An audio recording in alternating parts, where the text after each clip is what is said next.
Hello दोस्तों, तो मैं विशाल यादव स्वागत करता हूं आपके अपने विशाल लर्निंग एकेडमी पर। तो चलिए आज हम देखने वाले केमिस्ट्री में चैप्टर नंबर 1 क्वथनांक का यूनियन देखेंगे। इससे पहले जो भी टॉपिक है वो हम कर चुके हैं। यदि आप नहीं देखे हैं तो जाकर विशाल लर्निंग एकेडमी चैनल पर देख सकते हैं। तो चलिए देख लें क्वथनांक का यूनियन। तो क्वथनांक का यूनियन देखिए, एक परीक्षा की दृष्टि से सबसे मोस्ट इंपोर्टेंट टॉपिक है। इसमें क्या क्या परीक्षाओं में पूछे जाते हैं, कैसे कैसे बनाकर पूछा जाता है क्वेश्चन, वो हम आज सभी क्वेश्चन डिस्कस कर लेंगे। इससे बाहर कोई भी क्वथनांक का यूनियन कोई भी क्वेश्चन आएगा आप बाहर नहीं जाएगा। इससे बाहर कोई भी क्वथनांक का यूनियन से क्वेश्चन बाहर नहीं जाएगा। सभी हम जो भी क्वेश्चन परीक्षा में आते हैं क्वथनांक का यूनियन से, हम सभी क्वेश्चन डिस्कस करेंगे इसमें।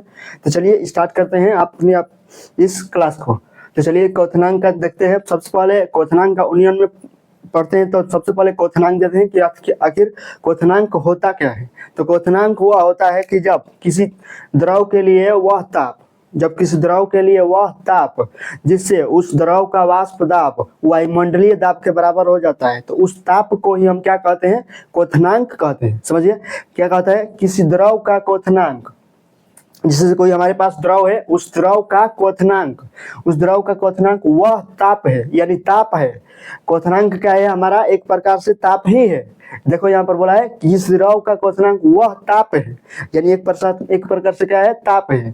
जिस पर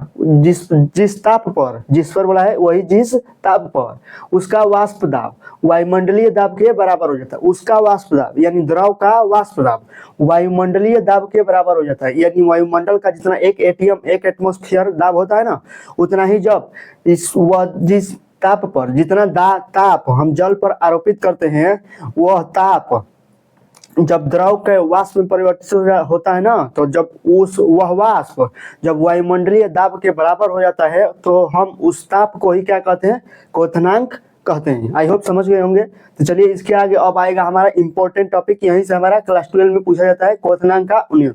क्वथनांक तो पूछा अभी तक नहीं गया है, पर आपको समझना आवश्यक है कि क्वथनांक का यूनियन जब पढ़ रहे हैं तो क्वथनांक क्या होता है ये हमें समझना आवश्यक है, इसलिए हम यहाँ पर बताएं। तो चलिए क्वथनांक का यूनियन देखते हैं। यहाँ से अपना इंपॉर्टेंट टॉपिक शुरू होता है। अब कॉपी पेन लेकर बैठिएगा ताकि जो इंपॉर्टेंट लाइन है वो आप लिख लीजिए। देखिए क्वथनांक का यूनियन, जब किसी शुद्ध विलायक में अवाष्पशील विलेय को घोला जाता है। जैसे देखिए शुद्ध प्रकार से विलायक है, मान लीजिए सबसे अच्छा विलायक तो द्रव ही होता है ना। तो मान लीजिए एक कंटेनर में शुद्ध विलायक क्या है, द्रव है। तो शुद्ध विलायक में अवाष्पशील विलेय जो वाष्प में परिवर्तित ना हो, जैसे नमक हो गया। नमक क्या होता है, वाष्प में परिवर्तित नहीं होता है। तो एक प्रकार से हमारा अच्छा क्या है, अवाष्पशील विलेय है। तो जब वाष्प विलायक में क्या, जब अवाष्पशील विलेय को विलायक में मिलाया जाता है, तो जो क्वथनांक में वृद्धि होती है उसे ही हम क्या कहते हैं, नॉर्मल कहते हैं, क्वथनांक का यूनियन कहते हैं।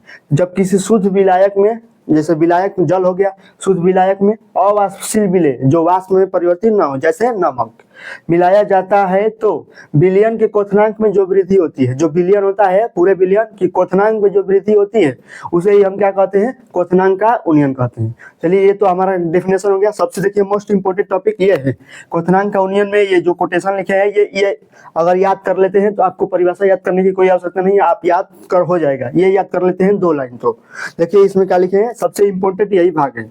इसमें कभी कभी 1 नंबर का बहुविकल्पीय प्रश्न भी बन जाता है। देखिए अवाष्पशील विलेय अभी बताए, नमक विलायक में मिलाने पर यानी जल में मिलाने पर उसका वाष्प दाब घट जाता है। यानी जो वाष्प दाब होता है क्या होता है, घट जाता है। और क्वथनांक में क्या होती है, वृद्धि होती है। जब वाष्प दाब घट जाएगा तो हमें ताप अधिक देना पड़ेगा। जब ताप अधिक देंगे तो क्वथनांक हमारा क्या हो जाएगा, बढ़ जाएगा। तो अभी तो बताइए यहाँ पर ताप पर ही क्या होता है, क्वथनांक निर्भर होता है। तो जब वाष्प दाब हमारा घट जाएगा तो ताप अधिक देना पड़ेगा। जब ताप अधिक देंगे तो हमारा क्वथनांक में भी क्या हो जाएगा, वृद्धि हो जाएगा। तो जब क्वथनांक में वृद्धि हो जाती है, यही तो बात यहाँ पर लिखा गया है कि वह अवाष्पशील विलेय को यानी नमक को जब जल में मिलाया जाता है, विलायक में मिलाने पर उसका वाष्प दाब घट जाता है। यानी जो वाष्प द्वारा द्रव की सतह पर लगाए जाने वाला दाब है वो हमारा क्या हो जाता है, घट जाता है। क्योंकि जो विलेय पदार्थ होता है वो विलायक के अणुओं से आपस में क्या कर लेता है, क्रिया करके जुड़ जाता है, तो घट जाता है। इसलिए उसका क्या होता है, वाष्प दाब घट जाता है। जबकि क्वथनांक में वृद्धि हो जाती है, तो देखिए यहाँ पर जो शुद्ध विलायक था उसका जो क्वथनांक है उसका कम हो गया, जो जब मिलाए हैं अवाष्पशील विलेय पदार्थ तब हमारा क्या हो गया, क्वथनांक में वृद्धि हो गया, यानी बड़ा वाला हमसे छोटा वाला घटाएंगे तो वही लिखे यहाँ पर। देखिए विलेन का विलायक का क्वथनांक यानी जो शुद्ध विलायक है उसका क्वथनांक मान लेते हैं टी एब्सोल्यूट बी हो जाएगा। वो मतलब क्या होता है, एब्सोल्यूट होता है, अब बी मतलब क्या होता है, बॉइलिंग पॉइंट यानी क्वथनांक का ओनियन। तो क्या हो जाएगा, टी एब्सोल्यूट भी हो जाएगा, और ये क्या हो जाएगा, बिलियन का क्वथनांक क्या हो जाएगा, टी एस भी हो जाएगा, यानी सॉल्यूशन का क्या हो जाएगा, बॉइलिंग पॉइंट। तो बॉइलिंग पॉइंट सॉल्यूशन का, तब देखिए तब हो जाएगा क्वथनांक में यूनियन डेल्टा टीवी हो जाएगा। तो डेल्टा टीवी क्या हो जाएगा, टीवी टीएस में से टीवी घटाएंगे, क्योंकि जब अवाष्पशील विलेय पदार्थ को मिलाए हैं तो हमारे क्वथनांक में क्या हो गया है, वृद्धि हो गया है। अवाष्पशील विलेय पदार्थ को जब मिलाए हैं तो क्या हो गया, क्वथनांक में वृद्धि हो गया और वाष्प दाब घट गया है। जब क्वथनांक में वृद्धि हो जाएगा यानी बिलियन बन गया, जब उस बिलियन के क्वथनांक में क्या हो गया, वृद्धि हो गया, यानी बिलियन के क्वथनांक में जब वृद्धि हो गया तो बिलियन के क्वथनांक में से शुद्ध विलायक का क्वथनांक घटा देंगे तो हमारा क्या हो जाएगा, क्वथनांक में उन्नयन, यानी क्वथनांक में कितनी वृद्धि हुई है वो हमारा प्राप्त हो जाएगा। यानी जो बिलियन का क्वथनांक है, संपूर्ण रूप से जो बिलियन बना है उसका क्वथनांक, और जो पहले से जो विलायक है शुद्ध विलायक उसके क्वथनांक को जब घटा देंगे तो ये हमें मालूम चल जाएगा कि क्वथनांक में जब विलेय पदार्थ को मिलाए हैं तो कितनी वृद्धि हुई है। आसानी से ये समझ गए होंगे कि डेल्टा टी बराबर क्या होता है, टीबी सॉल्यूशन बॉइलिंग सॉल्यूशन का बॉइलिंग पॉइंट और एब्सोल्यूट का बॉइलिंग पॉइंट, यानी विलायक का बॉइलिंग पॉइंट और सॉल्यूशन का बॉइलिंग पॉइंट हो जाएगा, माइनस में हो जाएगा। देखिए बहुत लोग यहाँ पर क्या करते हैं, T absolute B minus T S कर देते हैं, वो देखिए गलत हो जाता है, ये इधर कर देते हैं और ये इधर कर देते हैं, कभी ऐसा नहीं होता है, हमेशा टीएस जो होता है वो पहले होता है और टीबी क्या होता है, माइनस में होती है। तो टीबी माइनस में होती है और टीएस क्या होता है, प्लस में होता है। इसको ध्यान रखिएगा, यह माइनस का चिन्ह और टीबी कहाँ होगा और टीएस कहाँ होगा। ये बता चुके हैं कि क्वथनांक में वृद्धि हो जाती है जब विलेय पदार्थ को मिलाते हैं, यानी बिलियन बना है तो क्वथनांक में वृद्धि हुई है यानी अधिक हो गया है, तो अधिक वाला में हमेशा कम को घटाया जाता है। यह सबसे इंपॉर्टेंट है, यहाँ पर ध्यान दीजिएगा। सब तो आप याद कर लेंगे लेकिन यहीं पर डिस्टर्ब होगा तो ये याद कर लीजिएगा, ध्यान में दीजिएगा। और देखिए क्वथनांक, ओनियन एवं मोललता में संबंध, ये सबसे इंपॉर्टेंट टॉपिक है, इसी पर हमारा क्या होता है, न्यूमेरिकल आता है और इस पर भी हमें आता है। इस पर तो हमें इसी से रिलेटेड होता है, ये जो ये फार्मूला होता है ये इसी से रिलेटेड है। देखिए क्वथनांक, ओनियन एवं मोललता में संबंध क्या होता है, जो क्वथनांक का ओनियन होता है सीधे मोललता के क्या होता है, समानुपाती होता है। तब देखिए मोललता तो हम पढ़े ही हैं पहले से, तो कहोगे क्वथनांक का ओनियन डेल्टा टीबी और मोललता यानी एम स्मॉल एम हो जाएगा, तो क्या हो जाएगा, मोललता स्मॉल एम हो जाएगा। अब देखिए अब साइन जो समानुपाती का चिन्ह हटाएंगे तो क्या हो जाएगा, हमारा के भी आता है, के क्या होता है, बॉइलिंग पॉइंट, बी क्या होता है, बॉइलिंग पॉइंट, और के मतलब एक स्थिरांक होता है। तो डेल्टा टीबी बराबर के बी इंटू क्या हो जाएगा, एम हो जाएगा। और देखिए के बी क्या है, हमारा मोलल उन्नयन स्थिरांक, क्या है, मोलल उन्नयन स्थिरांक। चलिए इसको यहाँ से हटाते हैं, इसको लिख लेते हैं, के बी बराबर क्या है हमारा, के बी बराबर मोलल उन्नयन स्थिरांक। समझ आ गया होगा क्या है, मोलल उन्नयन स्थिरांक है हमारा के बी। तो यहाँ तक तो समझ आ गया।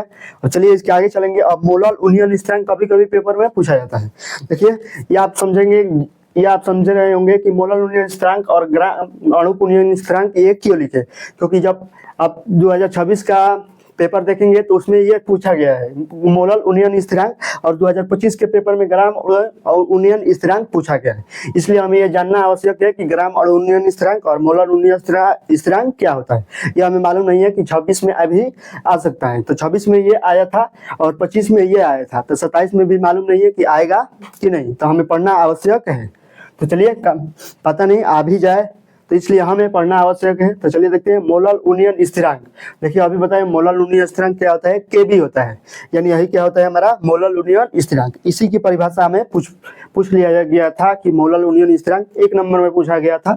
तो आसान है, देखिए क्या है, जब 1 किलोग्राम शुद्ध विलायक में, अब इसमें बांड हो गया, क्या हो गया, 1 किलोग्राम ही लेना है शुद्ध विलायक, इसमें नहीं था, इसमें कितना भी शुद्ध विलायक लिया जा सकता था। और इसमें बताया कि जब 1 किलोग्राम शुद्ध विलायक में अवाष्पशील विलेय का 1 मोल घोला जाता है, यानी अवाष्पशील विलेय का कितना मोल, 1 मोल घोला जाता है, यानी अवाष्पशील वही NaCl हो जाएगा। तो अवाष्पशील विलेय पदार्थ का 1 मोल घोलने पर या घोला जाता है तो क्वथनांक में जो उन्नयन होता है, यानी क्वथनांक में जो वृद्धि होती है, अभी बताया कि जब विलेय पदार्थ को घोलेंगे तो क्वथनांक में क्या हो जाएगा, वृद्धि हो जाएगा, यानी क्वथनांक में उन्नयन को हम क्या कहते हैं, मोलल उन्नयन स्थिरांक कहते हैं। समझ में आ गया होगा। और देखिए यहाँ पर मोलल उन्नयन स्थिरांक को केबी से प्रदर्शित करते हैं, अभी यहाँ पर बताएं तो केबी बराबर हम क्या लिख सकते हैं, डेल्टा टीबी। देखिए केबी बराबर डेल्टा टीबी बटे ये क्या हो जाएगा, मोललता नीचे आ जाएगा।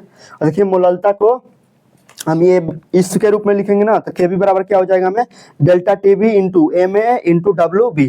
तो delta TB into MA into WB हो जाएगा। अब बटे में क्या हो जाएगा, W इंटू 1000 हो जाएगा।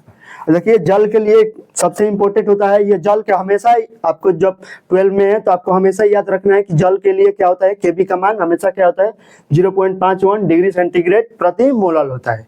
ये कभी कभी परीक्षा में देता भी है, कभी कभी नहीं देता है, इसलिए हमें यह याद रखने में बहुत बेहतर रहेगा। तो याद कर लीजिएगा कि जल के लिए केबी का मान कितना होता है, 0.51 डिग्री सेंटीग्रेड प्रति मोलल।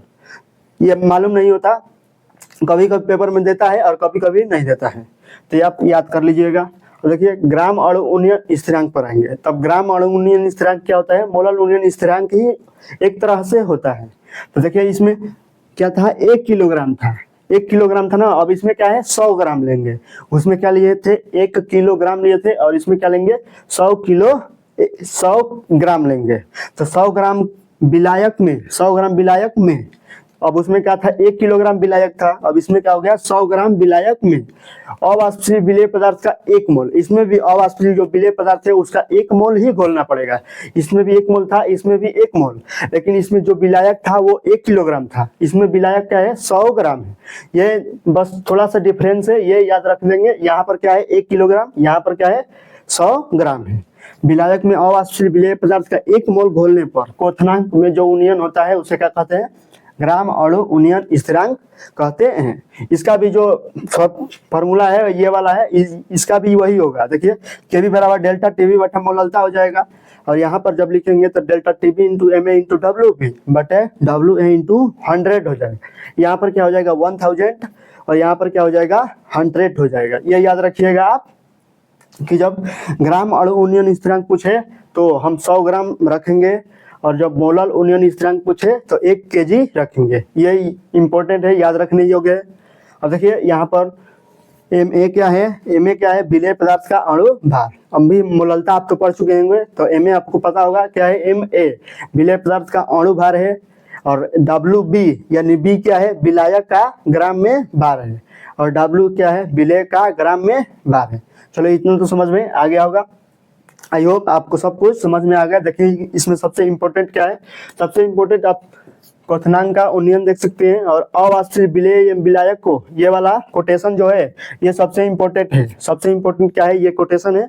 उसके बाद जो ये फार्मूला है, ये फार्मूला इम्पोर्टेंट है, फार्मूला पर हमें न्यूमेरिकल बनता है। और जो क्वथनांक का उन्नयन ये तो इम्पोर्टेंट है, ये इम्पोर्टेंट है, सबसे इम्पोर्टेंट ये और ये कोटेशन 3 याद कर लीजिएगा इसमें। और ये तो आपको समझ जाना है ना, ये तो समझना है, इसमें 1 किलोग्राम, इसमें 100, बस ये समझ जाएंगे तो आप आसानी से लिख सकते हैं। आई होप आपको सब कुछ आसानी से समझ में आ गया होगा।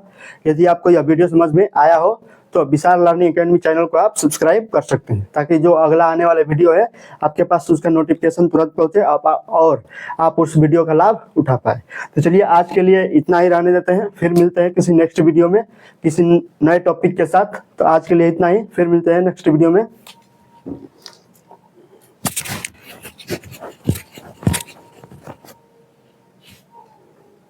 तब तक के लिए जय हिंद।